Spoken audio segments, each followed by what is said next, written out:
Hello, everybody, and welcome to the show. This is Multifamily Chronicles, and I'm your host, Adrian Danila. Today, we have with us in the studio, Kerri Davis. Welcome to the show, Kerri. Thank you, Adrian. I'm excited to be here. Kerri is the CEO of Fortress PropTech company. Kerri, tell us a little bit about your background to begin with, please. Walk us through your journey. Are you sure? I don't know if you have time for this. I'll make time. I promise. It's a bit of a unique one, in all honesty. So I got to take it back a little ways to start with the fact that I'm an accountant and an attorney by education. And actually, while I was in law school, I joined the Army for a period of time. And unfortunately, as much as I loved it, I ended up breaking both of my feet while I was training at Fort Knox, which is a pretty terrible experience that led to a medical release from the military. Now, I was very fortunate. I actually ended up with the opportunity to then go serve overseas in Iraq, working for a Department of State contractor for about a year. Before I returned stateside and started to look for an opportunity in accounting, actually. I wasn't really ready to go after coming back from the Middle East and having worked a lot of long hours away from home. I wasn't really ready to get into a law firm and spend 70 to 80 hours a week trying to climb my way to the top. So I started to look for an opportunity in accounting, and that actually led to an experience with a recruiting firm where I was headhunting for controllers and CFOs, which then led to me meeting the Elmington team. That was about 11 years ago. They were looking to place an accounting manager in their group because they were growing and they were starting to acquire more real estate, mostly in the Southeast. And when I met them and tried to source an accounting manager for them, it was their first full-time employee that they were hiring. They didn't really know exactly what they wanted or what they needed because they didn't understand accounting, and they kept kind of turning everyone away. And eventually they said, "Hey, we think you are the right person. Like, you should come join us." And at first I said, absolutely not. You guys are a bit of a mess. The person that you're hiring is like the first full-time employee that you have. It's just the four of you. You don't even have an office for this person. I think they're going to sit in someone's closet, which I ended up doing. It was a mess. And so I said no quite a few times until I finally said yes, which was probably one of the best decisions of my life. Even though that hurts my husband's feelings sometimes, but it absolutely led to the next 11 years of my life to where I am today, and gave me the opportunity to run and scale a 5,000 unit property management company, really dig in and understand multifamily, real estate, team building, execution, success, culture, and then eventually allowed me the opportunity to start my own technology company, Fortress, to help solve a lot of the problems that I was seeing in multifamily and team building and culture and success. So that's where I am today. I'm running Fortress with a phenomenal team, and looking at the opportunity to bring a really phenomenal technology, core property management technology solution to other multifamily companies that are seeing the same problems. Quite an amazing journey, super unique. Accounting, law, property management, and then PropTech. Okay. So what type of mindset does it take for someone to walk to this type of, so many different phases, like completely different phases of life? What does it take from a mindset perspective to switch, right, from all these different, industries, I would say, or professions, and be hugely successful? What are some characteristics that you would say help you get through this journey? Yeah. Gosh, that's such a great question, Adrian. And I think that a question like that really makes us all look inwardly a little bit. The mindset that I can say that I hope I have, and then I know that I've had from time to time. I've never been the smartest person in the room, or the fastest person in the room, or the most experienced person. That's just not. I really am not. I would say that I fall to the upper maybe 25 percentile, 25th percentile, but definitely not in the top 10 or even or 5. Um, really, I think the thing that has created most of my success and has helped me and pushed me and allowed me to navigate through all of these different industries and these different experiences has been that I'm just incredibly gritty. I'm very persistent. In fact, some people would call me a troublemaker. I don't settle for the status quo, even though I'm generally not going to be the one with the intelligence or experience to fix it. I am the one to rally the resources and create the mission, the overall mission, and the basis for not accepting the status quo and for creating this high level of success. And so I would say I'm an incredibly gritty, resilient, passionate person in a lot of ways. And I think that's the mindset that has allowed me to navigate through these different industries and continue to create what I hope is success for others around me. Although I will say that there's something that I still struggle with quite a bit. And I think it is one of the components of success that I think is so important for all of us, and a mindset that we really need to be aware of, which is our egos. And, I try, and not the ego in the conventional sense of like self-inflated importance, but the ego of, not everything is about you. And when people, make statements, like let's say someone judges or questions something I did or didn't do on Fortress, right? Something we did or didn't do. Allowing yourself to manage that kind of externally rather than allowing it to impact you and your emotions and as a human. That sort of ego, I think, is something that I'm hyper aware of these days, still trying to navigate and become a better person around it. But I think for me, those are the two things that I would say is embracing your grit and acknowledging and managing your ego. Not being good with us, not settling for the status quo. It's one of the things that you said. Yeah. Would it be safe to say that, you're a disruptor? Would that be a good synonym for troublemaker? Yeah. I think that disruptor is probably a more eloquent way of saying troublemaker. But yes, one of my philosophies that I've had throughout my entire career is that you can only reward your overachievers by not burdening them with underachievers. And because of that, I actually have a bit of an odd philosophy that others probably wouldn't agree with, but I tend to believe in hiring fast and firing fast. And hiring fast isn't necessary for every company. It's not. There are a lot of like well-established long-term companies that have the money, the resources, the experience to screen extremely well. And thus hiring slowly is in their best interest because there's value that comes from it. When you're a super small startup and you don't have those resources, that time, the experience even to screen at that level, then I almost feel like hiring tends to be a 50-50 shot anyway.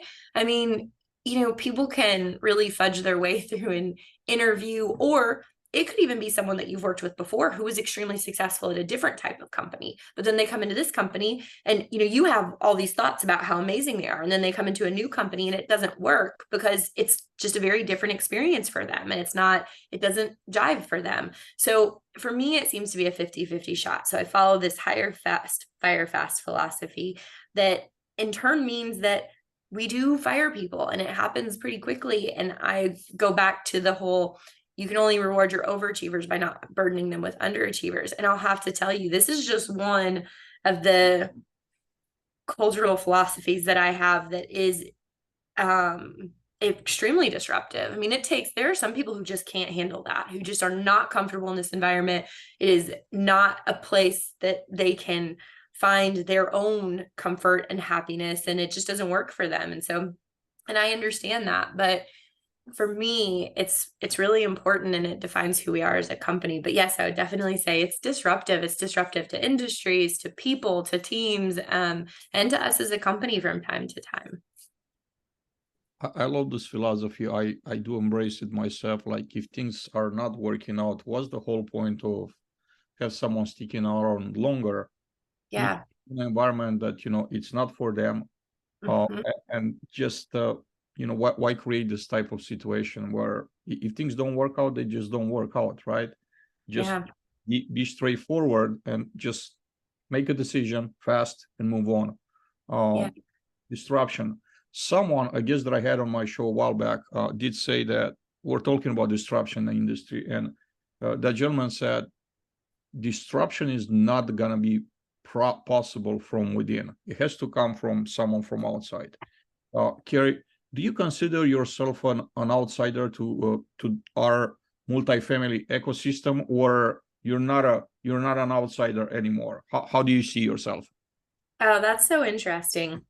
You know, one of the things about Fortress that's really different is that Fortress is okay.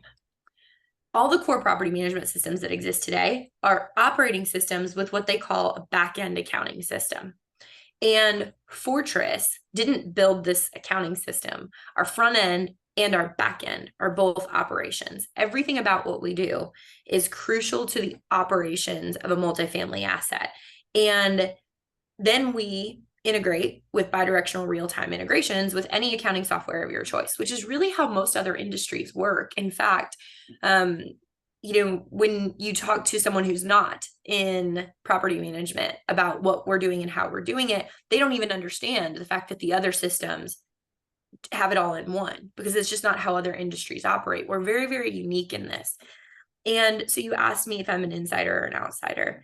I would like to think that I am an outsider still, where it can really matter and be impactful, because I don't look at things the way that property management has always done them. I look at things from the lens of running successful companies and teams, and running successful accounting infrastructures, and even looking at it from a legal perspective, risk management and HR functions. So I think I still, I have that experience external to multifamily. And I would actually tell you, I don't even really have all that much experience like in multifamily, like on boots on the ground operations. Most people who you've spoken to, even who have kind of risen to this level in multifamily, or a high level multifamily, started as a leasing consultant, then moved into a manager position and became a regional and became an RVP. I didn't do any of that. I was an accountant, and my business partners asked me to essentially help take over the whole property management company. That was my progression. And so I hope I still can look at it a little bit externally. So how someone with accounting background comes in and runs a property management company, starts with less than 600 units, takes that portfolio to thousands of units. How many thousands exactly? So we did start with 600. 2 years later, we had about 5,000. And that's when I was asked to step in and help figure out how to manage it, because it wasn't doing very well. We weren't doing super well. It was hard. And we had a lot of small assets distributed throughout the Southeast. And then I ended up growing it over the next 5 years to about 27,000 units. And today the company's around 35,000. That's amazing. That's amazing. How did you leverage, your background, and then what else did you bring in? It can't just be like it has to be a lot more. Like when you're looking at 35,000 units, I've been about that size. I work for companies that are huge too, right? Hundreds of thousands of units too. I understand a lot of the ins, right? A lot of the moving parts right there, what it takes. So what did it take, right? As far as not just knowledge, but as far as like people and culture. I want to focus on that, right? What type of people and culture, what type of people you brought in, and what type of culture did you build to be at this impressive number today, 35,000 units? Yeah, thank you. I focused really heavily on the concept of hiring fast and firing fast from the very beginning. And the hiring fast was trying to find people who had more experience, who were smarter, more capable, more competent than I was. I also made sure that those people were not ego-driven as much as they could. We're not ego-driven. We're focused on the company goal, who wanted to scale, who had that grit and that passion, things that you really can't teach or train. And I didn't care about things like whether or not you graduated college or what sort of degrees you had, or honestly, even number of years of experience, as long as you were, passionate and gritty and had some level of experience, because I didn't, so it would have been hard for me to teach all of it. We just hired. But I think equally as important, and maybe even more important, was that we were very open and honest about what we call, and it's still one of our philosophies at Elmington Property Management today, moving people along. Like you said, why hang on and be miserable? And it's not just you that's miserable as the leader, it's the person who's not performing well, who's not doing well, who's also miserable. Giving them the opportunity to go find another position, even if they weren't going to do it for themselves. Now you're kind of forcing their hand to go do it for themselves because they're not doing well here and they could probably do really great things somewhere else, or not.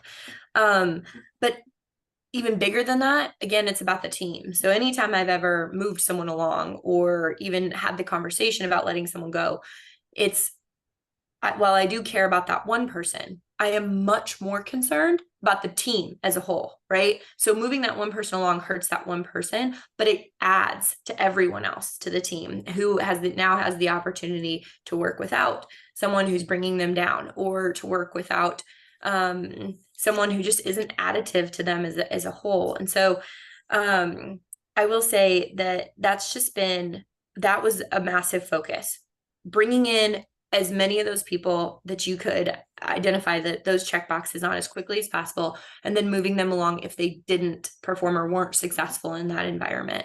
And that, for me, really quickly allowed us to continue to grow and create success. Because what's amazing is those awesome people who come in and perform and are rewarded by having an awesome team around them, they bring in other awesome people. And then you don't even have to recruit as much. And I will tell you, one of those amazing people that I asked to join us 7 years ago is now running that 35,000 unit property management company. She's absolutely phenomenal. She and I work together very, very closely, hand in hand, true partners for many years. And now she's actually running that company. And so I would say that for me, it's really all about the people and treating them really well. So basically, you're not that involved in a management company anymore, right? You handed it over to that person.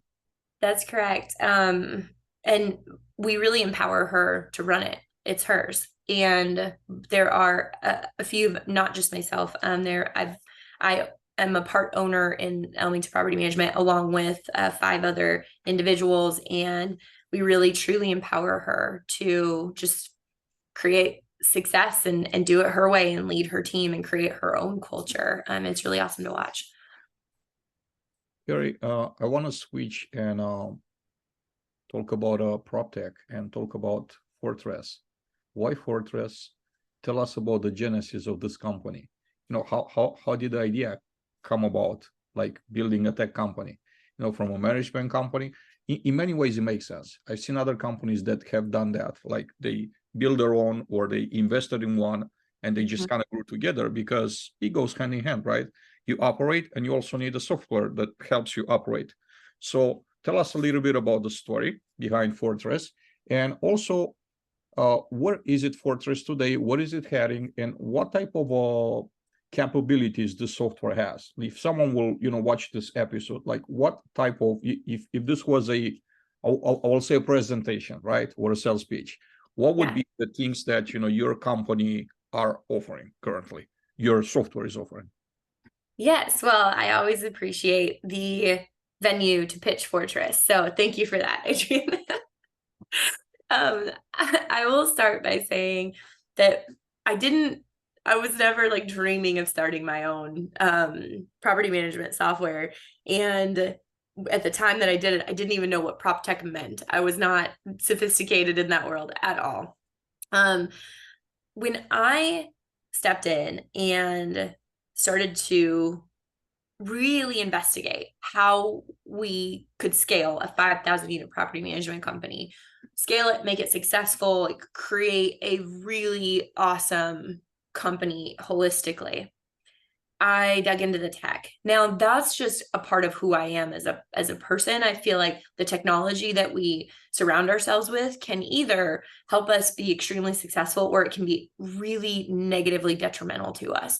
And I actually say that, I don't know if you've read these studies, Adrian, but I've read studies that say that adult professionals these days have the same like gut visceral reaction to receiving a ping on their phone from like an email or a Slack or something like that as we do to hearing like a child screaming in pain. Which like blows my mind, right? That we like that's the reaction that we have when, because our tech goes off, right? I don't know if you've ever experienced that. Yeah, I tend to mute my notifications. Sometimes I like cancel them altogether. So the only ones that are popping on a screen are not making any sound, they're not vibrating. The only one is really the text messaging. So if I want to see what's happening in my inbox in the email, I had to actually click on app. So I've done that on purpose because you're right. I was at a point where I was like literally tortured by the sounds, and I was like so into like checking my phone immediately when the sun went off, or I look at my screen, I see all those, like red notifications dots. And I read somewhere actually that someone says, your life will change when you cancel, when you kill all the notifications. And I kill them all except my text messages. And my life did change for the better. Oh, I love hearing that. And I think that that is something your listeners should absolutely look into doing. It's not something I've done actually, and I need to do it. But when you read those studies and you realize like how impactful technology is on your life, but not just positive, can be super negative too, right? So when I dug into the tech that we were using, I started actually using the core operating system that my on-site teams were using, that my leasing consultants, who were mostly in their, early to late 20s and who had grown up with an iPhone in their hand at the time, and that I was asking them to use this software that looked, moved, felt like it was built in the 90s.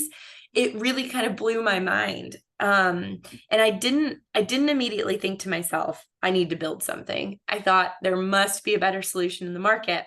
So I went out there to try to find the fix. Like you found the fix of silencing all of your notifications. I went out to try to find a fix. And I went to Yardi and Intrada and MRI and Resident. I looked at all of them. And there were two essentially that we could have used because we had some pretty sophisticated, affordable assets. We were already 5,000 units, yada, yada. So all of that kind of funneled me down into two potential solutions.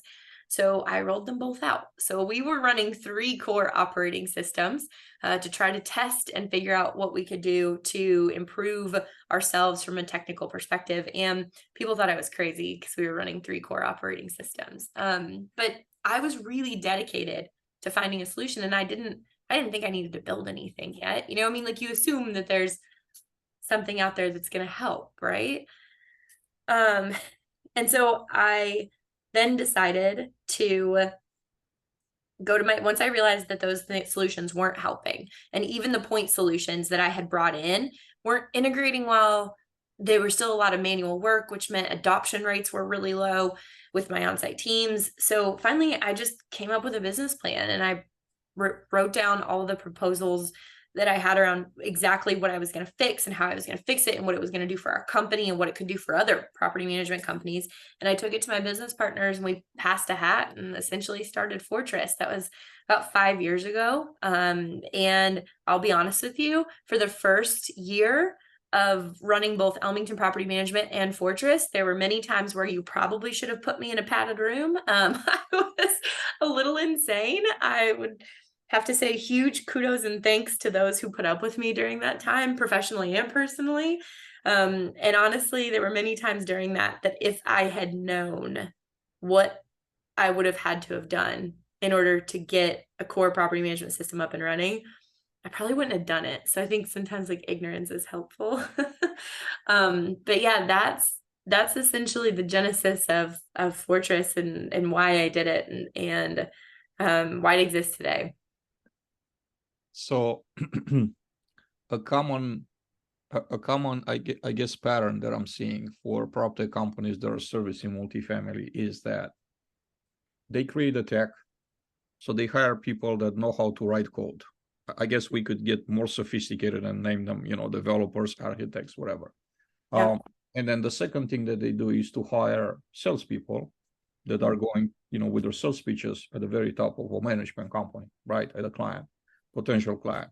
And then they present that to a, president, CEO, COO, vice president of operations. They get the sign off, they sign the deal, and then we made a sale.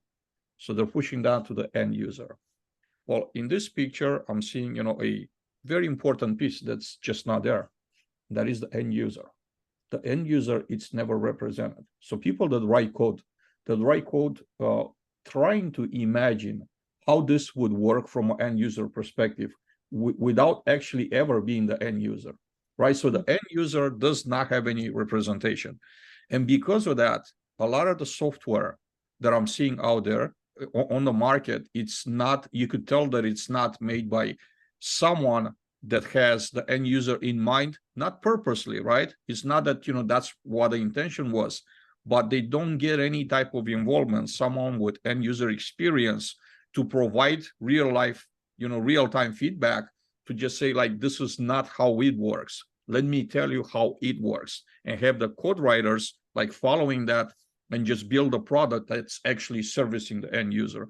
What ends up happening more often than not is that site teams are being, asked, okay, to use a software that they don't have the buy-in for. It's not properly serving, their purpose. And instead, like making their life easier, it makes their life harder. And then you end up with very low adoption rates. And then you end up like phasing out that particular piece of tech. And you're starting the race again for looking for a better piece of tech. Does it sound like, this is kind of the norm in the industry? Do you disagree with what I just said? Adrian, I agree with you completely. I wish I could disagree. I wish that wasn't the reality, but it is. And even I have suffered from this, and Fortress has suffered from this many times. I mean, we think we know. Well, take a step back. Most of us do know. So if we've experienced the pain, we usually do have at least an educated and useful and helpful idea of the resolution to that pain, right? Or we wouldn't start a company, we wouldn't get backed, blah, blah, blah, right? So it's what we're doing is altruistic in a lot of ways and right in a lot of ways. But you're exactly right. We reach a certain point where we don't have time. We don't have the energy. We can't wait. We can't commit our whole team to asking the end user about every single thing that we do. And we are missing out on a massive opportunity there, because the end user will ask the questions that need to be asked about what we're building so that we build it so much better. And I can tell you something that we've learned at Fortress. And again, I'm not speaking from a soapbox or any sort of high ground here. I'm really not. I have made this mistake. We at Fortress have made this mistake time and time again. But one thing that we've really learned is we always keep going. We've created this philosophy that we always keep going back to, which is, what if there wasn't a person available to do it? Right? We all know how much we as an industry are dealing with a massive staffing problem right now. So what if there just wasn't a user? I mean, not to say that we're trying to eliminate staff on sites. I'm not saying that. I'm saying, what if you didn't have someone in the office because you couldn't hire someone?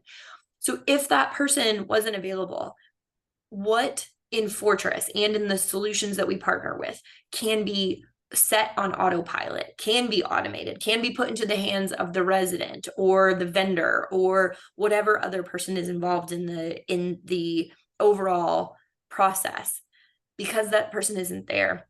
And what we found with that new philosophy is that it really, really simplifies everything that we build, so that when the person is there, it's insanely simple for them to process and accomplish their goals. And when the person isn't there, there isn't a massive hindrance to those goals being accomplished by someone else. And so, but I agree with you, though, overall. I mean, it's a very, very easy trap to fall into. You just have to move. You have to get things done. You have to develop. You have to code. You have to push out new features. And you don't always have time to sit back and perform a user group and talk to the end user. Because trust me, I've been a part of those, and they can really compound an already an efficiency problem that already exists in code and development and money and resources and all of those things. But you're right. Adoption is a massive problem. And I would say a huge part of that is the integration ecosystem that we all are forced to live within today as well. So, Kerri, I'm a potential client. Yeah. And this is your pitch. Have that pitch delivered to me. First of all, what does the software do? A general overview of the software, and then what type of pains does it solve, and why Fortress versus what's out there on the market? How is it different than the others? Yes, well, I do appreciate this opportunity, and I will say, I'll start at what Fortress is and what it does. Fortress is a core property management operating system that functions as your hub to create success for the operations of a multifamily asset. And when I say hub, that is the primary differentiator of Fortress. When we sell Fortress, we never sell just Fortress, because we don't want to be, we don't think we are, we know we can't be incredible at what we do if we try to be everything for everyone. Instead, we are end-to-end operations, from receiving your prospects from apartments.com to syndicating your availability to apartments.com, to managing your applications and screening them in solutions like TransUnion, to moving that person into a unit, to then managing that person's ledger and documents and lease renewals and pets and everything else about that household, to eventually moving them out of the unit and managing the turn and the work orders and everything that needs to go on with the building, the floor plans, and the units. Said a little bit more simply, we are the entirety of your rent roll management and end-to-end operations. But we know that that's not enough for 90% of property management companies. They're going to need some additional solutions, whether they want a really sophisticated point solution for facilities management, or for lead management, or for utility management, or for insurance or security deposit alternatives, whatever those are. So we see ourselves as the hub to bring all of those point solutions together, where you have bidirectional, real-time APIs that eliminate any redundancy for your on-site teams and creates a holistic experience to increase adoption for both Fortress and the point solutions in a really complete way. And we focus pretty primarily on the multifamily market, although we've learned that in order to really service multifamily, we also have to be able to do some creative things, like allow that 300 unit multifamily community to have 10 retail units on the bottom that they can also manage as a part of that sophisticated rent roll. And so we provide solutions for commercial and even like single family as well, so that you can manage your portfolio holistically. And then I will add one tidbit. I also think that we are the up and coming best solution on the market for affordable. When HOTMA was released, which is essentially HUD rolling out new ways to manage your affordable units, new restrictions, new data fields, new calculations, that we were ready to go. And HOTMA ended up HUD ended up pushing back HOTMA's rollout 3 months because none of the other softwares were. But we were ready, which means that our database and our infrastructure is capable of handling sophisticated, affordable processes, but yet in a really agile and flexible way that makes us future-proof for affordable housing, which is also something that I personally am very passionate about. I think that is probably the number one amenity that no one wants to talk about right now, that is incredibly valuable and impactful to our renters, is finding a way to bring more affordability to our renter base, and figuring out how we can do that through affordable programs or technology is absolutely one of the most important things we can do looking forward from a multifamily perspective. Very interesting concept. So you mentioned hub. I picked up on hub, right? Yep. So you're basically creating the environment where you could pull in certain like detail, some software that does like detailed tasks, right? And you could integrate with them, and you create the whole entire ecosystem. Yep. So what are some areas that let's say that you don't have like your own solution developed? I'm just gonna think maintenance. Okay, I'll take this for example because this is where my background has been for 20 Yep. years. So let's say that you offer your solution to a property management company, and then how develop is your product to handle maintenance workflows, KPIs, things of that nature, or is it just the basics and you would be open to integrate with others that have developed that in detail? That is a great question. And I think facilities management, work order management is a really great example of how Fortress defines the core operating solution versus adding on additional very focused solutions. In Fortress, we have the ability for residents to go into their resident portal and create a work order. And that work order then shows up in Fortress, and it also shows up in the Fortress app, where the maintenance technician has the ability to see all the information about the work order, can see when the resident would like for that maintenance technician to actually go into the unit, see the code for the unit. They can upload pictures, they can complete the work order.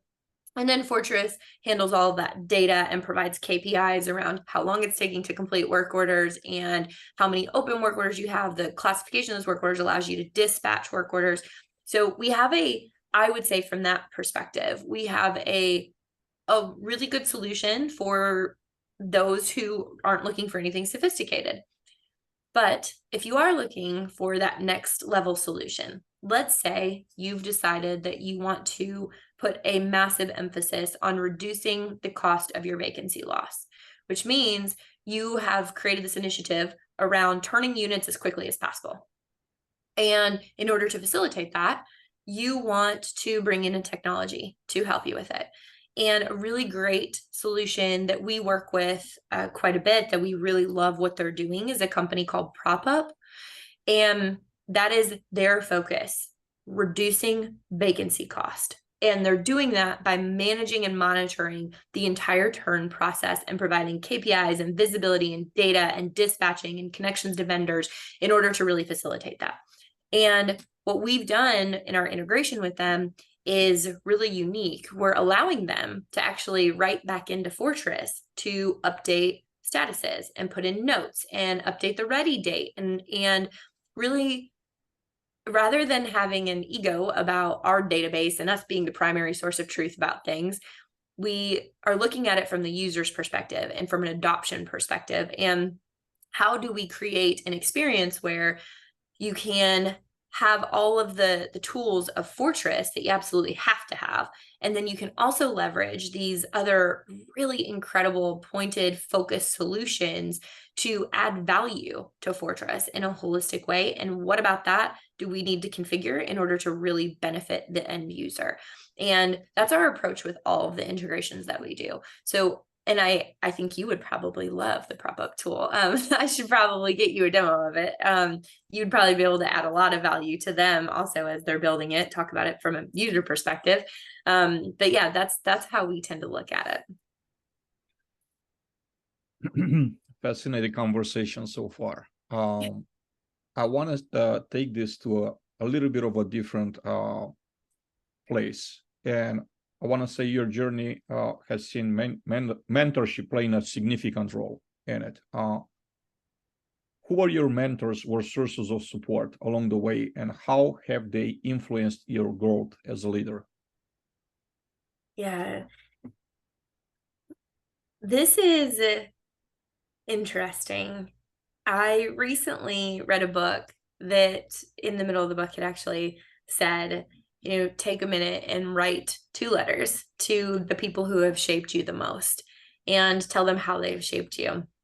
And I did this, however, when thinking about mentorship and defining who I am and shaping me, I would actually take it a step further, kind of backwards. And it's not a person, but it's more of an experience. And my time in the military, when I was there, and I didn't get it while I was there, but since it, then it has really impacted my life. But looking back and experiencing removing oneself for the goal of the team, or experiencing incredible difficulties, whether that was, sleeping outside for 2 nights in very, very cold air, and you wake up and your hair is kind of frozen, and you didn't pitch your tent correctly and it rained and you ended up like flooded. Your tent was flooded because you didn't know what you were doing, or you getting up at 3 a.m. to go run the stairs just as a form of initiation. You know, that extreme amount of difficulty, and yet taking that and building it to kind of like removing oneself and being a part of a team, and the fact that you're doing it for the team, and that if you were the person who stopped doing push-ups, then everyone else had to do 20 more.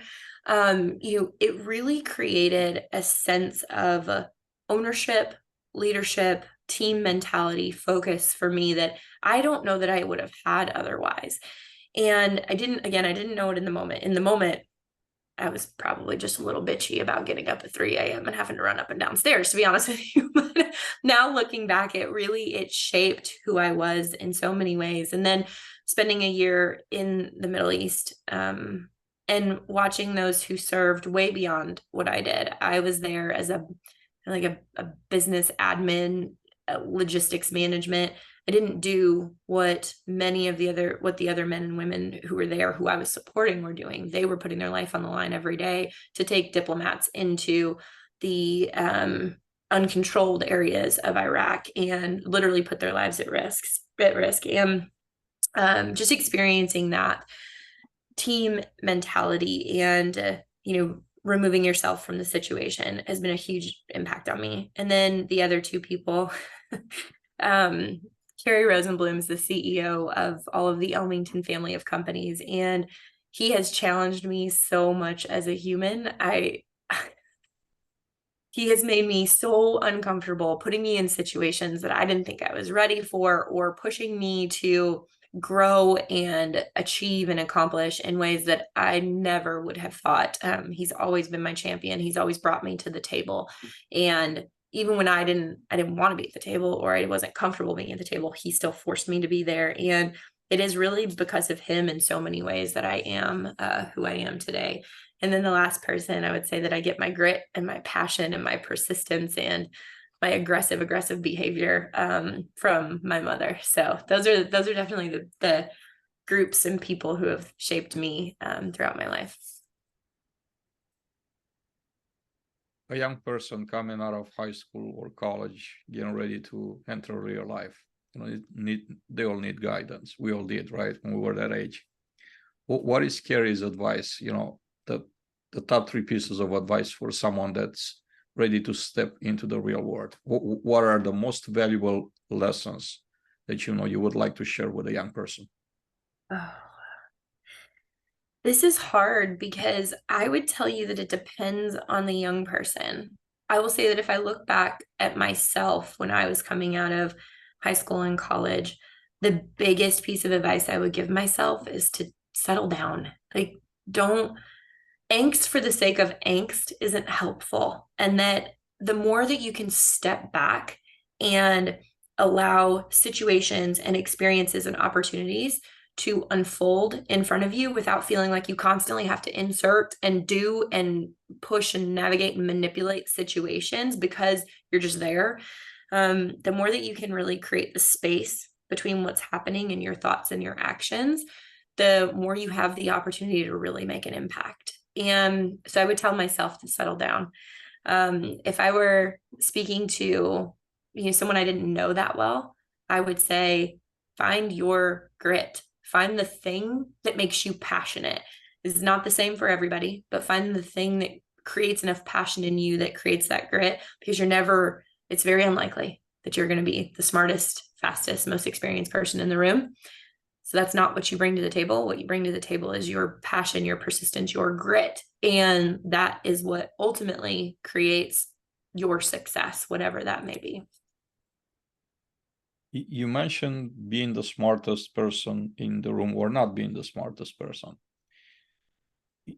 If you are the smartest person in a certain room, is there still value in being that room? Can you learn from the others that maybe from an IQ perspective, they're not as high as you are, but they are better at things, at certain things that you know you are? Is there any value in still learning? Like being, is it still worth being in that room?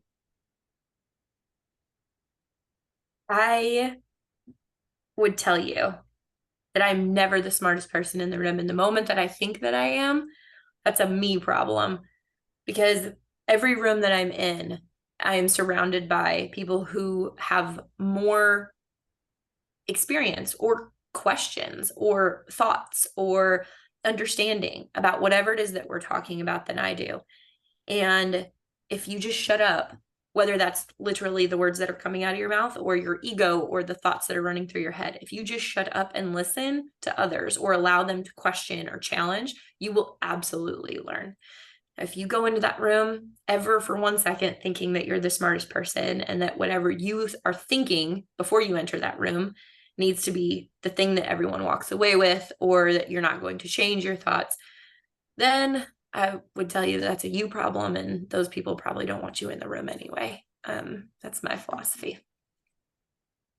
Kerri, you emphasize the importance of company culture. I want to ask you to elaborate on Fortress's core principles, such as know when to grind, know when to breathe, and radical candor. Yeah, know when to grind, know when to breathe is one of my favorites. But for the incredible amount of grind that happened during the first year of Fortress's existence, in the first year and a half, Fortress wouldn't exist. And three of my first four engineers are still with me today. And the one who isn't a part of Fortress anymore actually attended Tough Mudder with us this past weekend. So we still have a great relationship, but there was a need for him to move on to a new opportunity in his life. But three of those four original engineers are still with me. They are phenomenal humans, and they gave an immense amount of time and energy and gave away opportunities and experiences personally to commit to those professionally during that time. And I am forever in debt and grateful to them for that. And that grind was necessary, or Fortress wouldn't exist. However, immediately after that, and then in all the years following, I have committed to creating space to breathe whenever possible. I do not believe that whatever this like startup mentality is healthy for long term in any company. There is a time, and even maybe an elongated period of time, where the grind is absolutely necessary. But if you don't give people the space to breathe, and you don't encourage them to breathe, and you believe that 70-hour work weeks are okay and normal, and that's actually productive for you as a company, you will churn through really amazing people really quickly and to your overall detriment. I firmly believe that the right person can accomplish in 40 hours what the wrong person would take 80 hours to do. So if you have the right people, treat them well, only ask them to commit above and beyond when absolutely necessary, and just know that they're giving 100% the rest of the time, that's where you create success and create a culture where people, maybe they don't wake up every day loving their job, but they wake up every day liking their job, versus I think the inverse is most likely applied to a lot of other companies, where they very rarely end up waking up every day liking their job, and instead they end up really frustrated. And then on radical candor, I have to tell you, I don't love the title of that one. That's more of the PR type title to that one.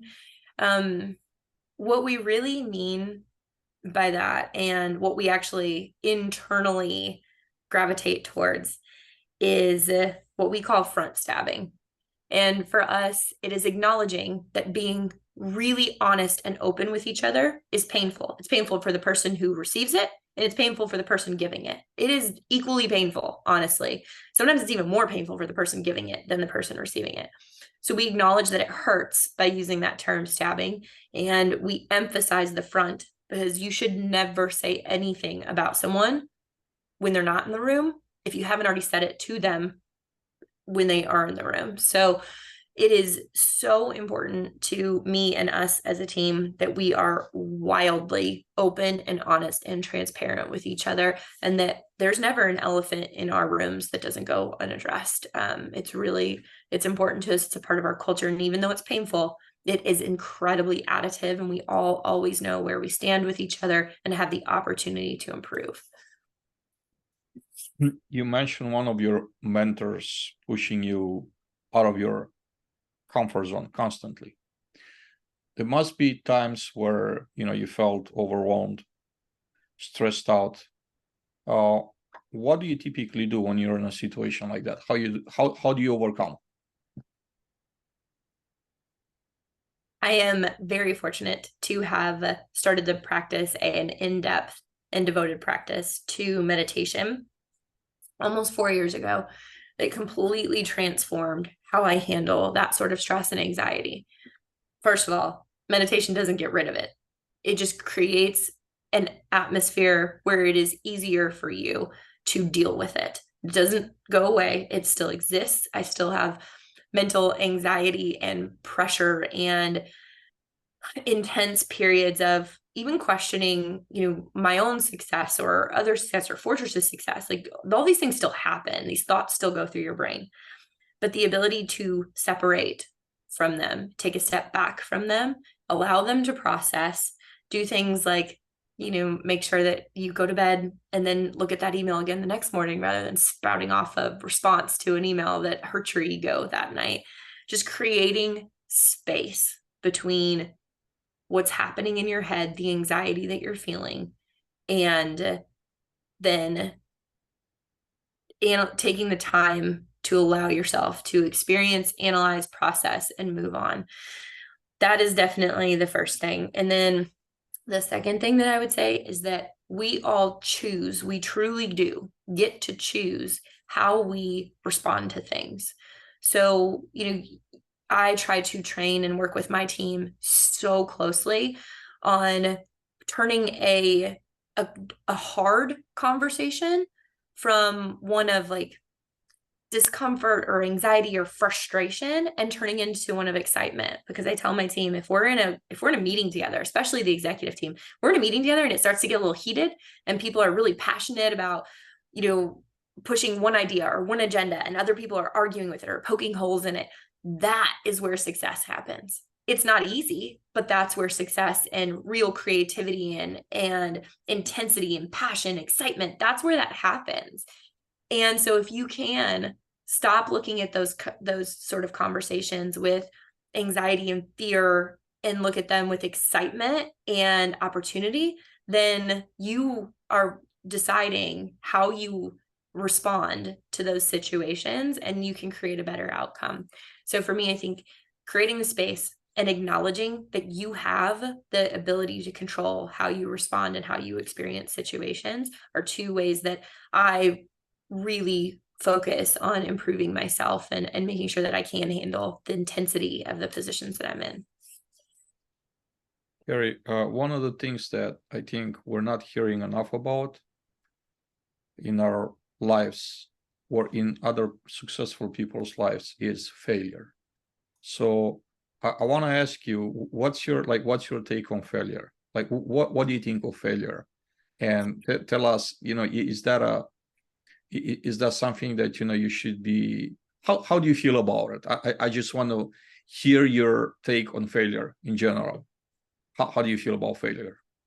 Failure is a fact of life. Like, we all fail all the time, but we should, right? If you're not, I tell my my team and I say it all the time to each other. Like, if you're not failing, if you're not making mistakes, like, you're not trying hard enough, right? We all kind of have these experiences where things don't go according to what we said, or we don't accomplish the goal that we set, or we make big freaking mistakes. Honestly, Adrian, I made 2 massive mistakes at Fortress, massive, that I own regularly. The first one, when I took that business plan to my partners and we passed the hat and I started building Fortress, I wasted about $300,000 worth of money in the first 4 months because I hired a remote team.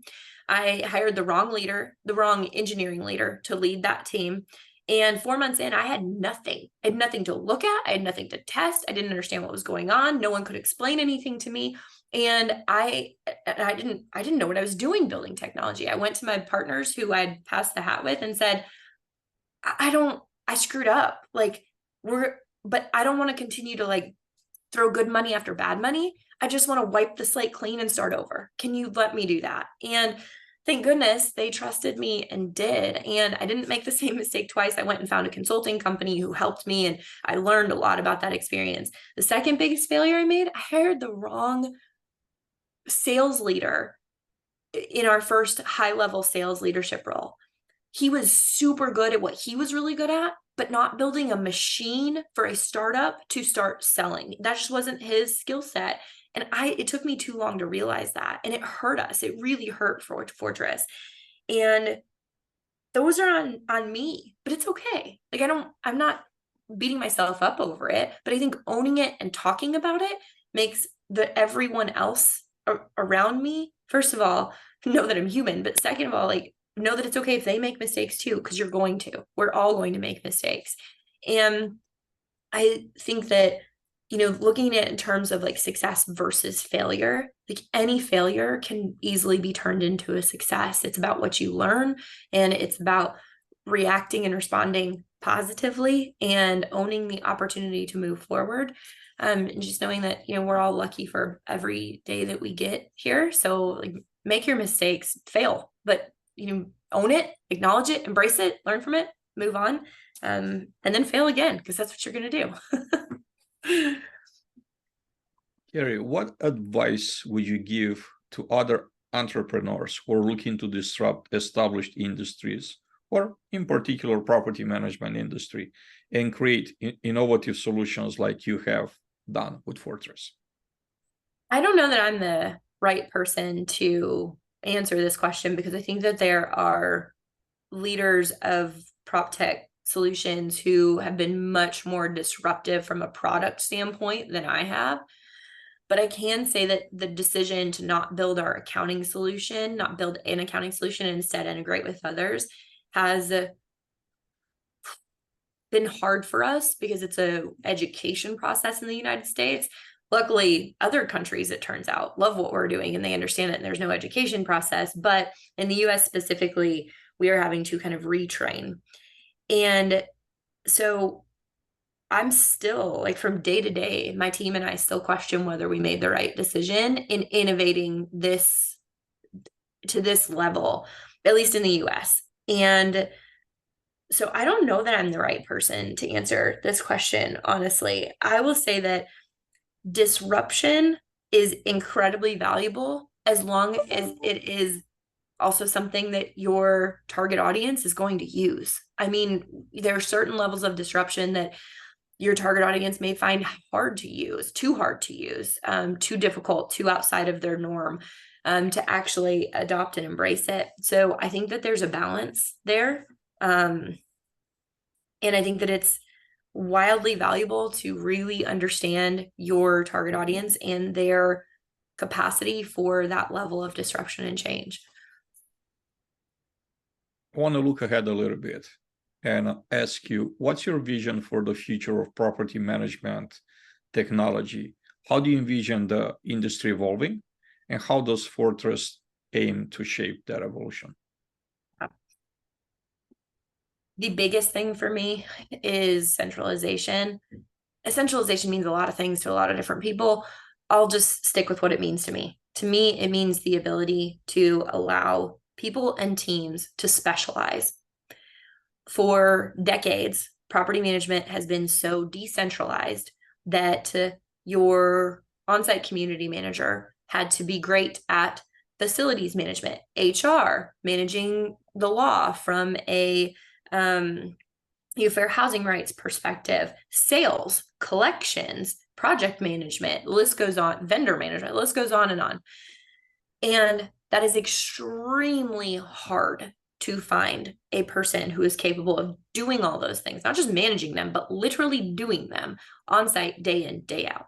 And then trying to staff hundreds of apartment communities, thousands, tens of thousands with those types of people creates an environment for failure.